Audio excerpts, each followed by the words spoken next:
La conscience de l'homme est expérimentale car elle ne possède aucun pouvoir réel et ne peut définir les lois de la vie et de la mort. Tant que l'homme est impuissant et soumis à des forces extérieures, il ne peut prendre de décision autonome. Le but de la conscience de soi est de permettre à l'homme de vivre de manière intelligente et de se rapprocher de son infinité. L'âme est une partie de l'homme qui revient toujours sur le plan matériel pour se perfectionner, mais l'homme conscient doit arrêter ce mouvement d'entrée et de sortie de l'âme. Cela nécessite de détruire l'emprise de la mémoire de l'âme, qui est plus vaste que l'esprit de l'homme. Tant que l'homme est gouverné par la conscience collective, il sera prisonnier de celle-ci et mortel. La personnalité de l'homme est construite de l'extérieur et les forces cosmiques agissent à son insu pour changer son état chimique et électrique. L'homme a perverti sa conscience expérimentale et a besoin d'aide pour corriger cette ligne d'involution.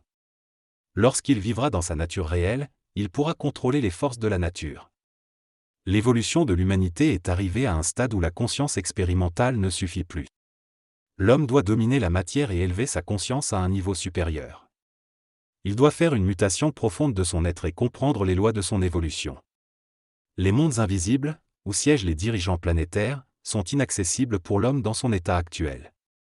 Pour évoluer, il doit vivre de sa propre intelligence et ne pas être soumis à une autre intelligence que la sienne.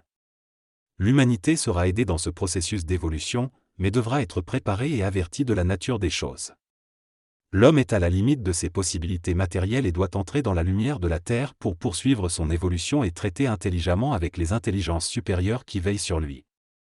La conscience expérimentale a été bénéfique jusqu'à présent, mais l'homme doit maintenant accéder à une conscience plus élevée pour comprendre les lois de la matière. Ce texte aborde l'idée que l'homme doit comprendre les lois de l'intelligence pour pouvoir se libérer de la conscience expérimentale et atteindre une forme d'immortalité. Il est souligné que la force de l'homme grandit avec son intelligence et sa volonté, et que cette puissance ne lui est rendue qu'en neutralisant les forces qui le replongent dans une conscience limitée.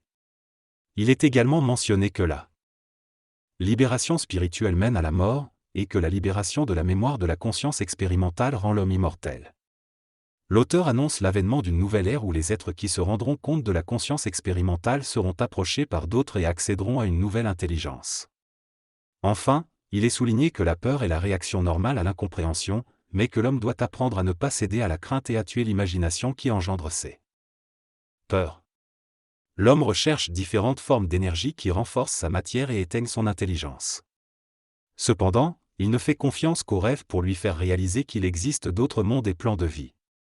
Le rêve est une extension de la conscience expérimentale de l'homme, mais il est limité car il est influencé par la mémoire de l'âme.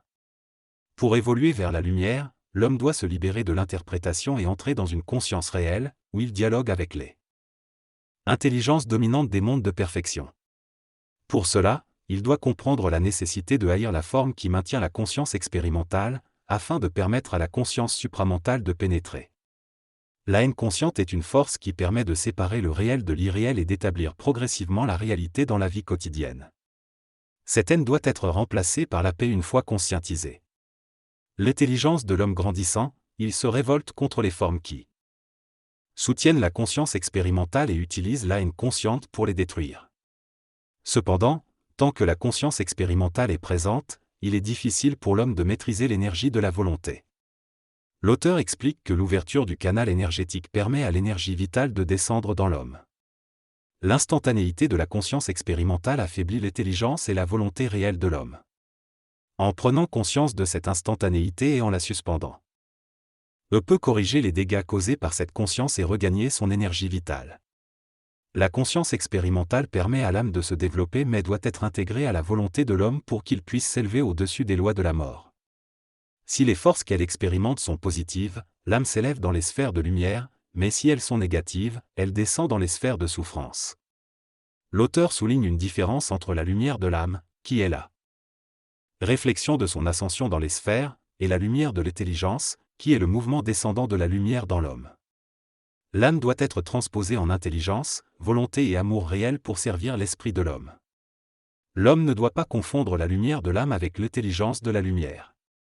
La mémoire de l'âme fait participer inconsciemment l'homme à la conscience expérimentale, tandis qu'à la mort, elle accède à des plans supérieurs. Il est important de comprendre que la lumière ne signifie pas forcément intelligence. Pour que l'intelligence perce les plans de l'âme et corrige les abus de la mémoire, un rayon doit pénétrer dans l'esprit de l'homme et éveiller en lui l'intelligence et la volonté. Tant que cela ne se produit pas, l'homme est comme un pantin et ses interprétations seront basées sur sa propre expérience, sans pouvoir discerner entre vérité et mensonge. L'auteur conclut en expliquant que l'intelligence est la naturelle qualité de la lumière. Et que la lumière sans intelligence peut être aveuglante. Il est donc nécessaire de surveiller de près toute lumière. Dans cette synthèse, il est mentionné que l'homme possède encore un voile sur son esprit, empêchant ainsi l'accès à la véritable intelligence. Une fois cet obstacle surmonté, il n'y aura plus de place pour la religion, le mysticisme ou la spiritualité. L'intelligence pure, au-delà de l'ego et de l'âme, permettra à l'homme de vivre avec une grande facilité et de découvrir la vie au fur et à mesure que l'énergie descendra sur Terre. L'homme conscientisé sera en équilibre avec les forces de l'évolution et contribuera au développement de la science cosmique. Il ne souffrira plus et pourra créer des véhicules pour explorer les différents mondes et apprendre des autres formes de vie. La destruction de la conscience expérimentale chez l'homme sera le premier pas vers l'expérience totale de vie et lui permettra d'entrer dans l'exercice de ses fonctions créatives à l'échelle de la galaxie. Automatiser sa conscience corporelle lui permettra de voyager dans le temps. La science permettra à l'homme de se connecter à des forces magiques, où qu'il se trouve, pour ceux qui évoluent dans la 6e race. Cette race sera surveillée par l'homme lui-même, ce qui est une première depuis l'apparition de l'homme sur Terre. Les anciens surveillants pourront se retirer car l'homme sera devenu maître de lui-même. La conscience expérimentale sera détruite chez un certain nombre d'êtres humains afin de laisser place à la conscience créative. Les individus pourront alors être témoins de cette conscience. La 7e race, qui sera mondiale, ne se produira qu'au dernier cycle de vie sur Terre. Pendant la 6e race, les immortels seront reconnus car ils pourront enfin se mettre en contact avec l'homme sans être empêchés. Ils pourront venir et partir librement car l'homme sera prêt à les écouter et à leur obéir de manière intelligente. L'homme sera éduqué dans les mystères et tout contact avec les immortels sera en accord avec leur esprit. L'homme conscientisé ne témoignera pas de la lumière car son intelligence aura été préparée et sa conscience expérimentale parfaitement comprise. La science de l'esprit sera de plus en plus pratiquée par les hommes afin de neutraliser l'effet de l'astral sur eux.